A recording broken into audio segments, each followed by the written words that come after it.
I have a little bit of controversial opinion here. I feel that when people are getting started with Android development, they should make a few apps without these architectures and actually make using that what we used to call God activities with MVC only, like write all of your code inside an activity. I think everybody should actually go through that phase once to actually understand the mess that you can create when you don't follow architectures. Because if you are coming in from a context where you have only worked with some very simple command line projects, that's what happens when, a lot of people who are getting started with Android. Before that, they might have used Java to write some CLI based projects like find the average of 10 numbers or, something like that, or even make a parking system in Java. Those are, very simple projects. You have used 3 or 4 Java classes to build that. You don't really know that, and at that stage, if you, put a person into an environment where you force them to work on architecture, they just feel that the architecture is needless overhead, that you have to write a lot of boilerplate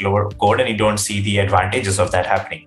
Now, for example, with dependency injection, I have taught a lot of people Android development, and I find that, if you actually make somebody go through the docs on the Dagger website about thermosiphons and coffee makers and everything, they're just gonna get, super pissed off, like, what the hell is this thing? Like, why do I need to understand all of that stuff? But if you show them a mid-sized project and you show them that, okay, my network module has to be sort of used inside every repository, and then every repository is supposed to be used inside the view models. And if there was way more simpler process where I can just write, at inject network client, and I can get my network client automatically there. And there's just one common place where how the network client is created is defined.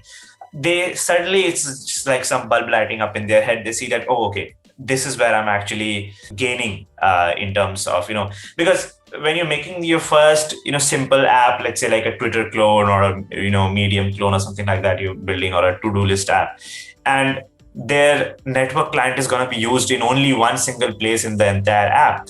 So their dependency injection work is actually really overhead, because if you don't have dependency injection in that kind of a project, then your code base is actually much simpler. And at that scale, it's actually recommended not to use something like dependency injection, because why do you need that? Because you're going to be using that only in one place. But then you need it in 5 places, the importance starts getting visible. So create the mess 1 or 2 times, and then you see the advantage of actually having a proper architecture that I definitely mentioned. The second thing is, if you have only worked with Android and nothing else, then something like MVVM makes a lot of sense. While if you have worked with other platforms, then I feel that, a lot of people relate to things like an MVI kind of an architecture more, where they don't want to entangle themselves with how Android works a lot, how the view lifecycle works, because MVVM is still an architecture that is built completely with the focus that there is that lifecycle problem that's going to happen, and that's why this architecture exists. But there are other platforms, other UI platforms, like when you're making web development with something like Angular, or you're making iOS apps. In that case, the lifecycle problems are there as well, but their life cycles are completely different from Android's life cycles. So in those cases, you would want to treat the view in a very dumb way. You don't want to deal with the concept of the life cycles and the scopes of the view, and you want to consider it as a very dumb sink of data. Those kind of people can find MVI to be a more intuitive, framework to sort of work with.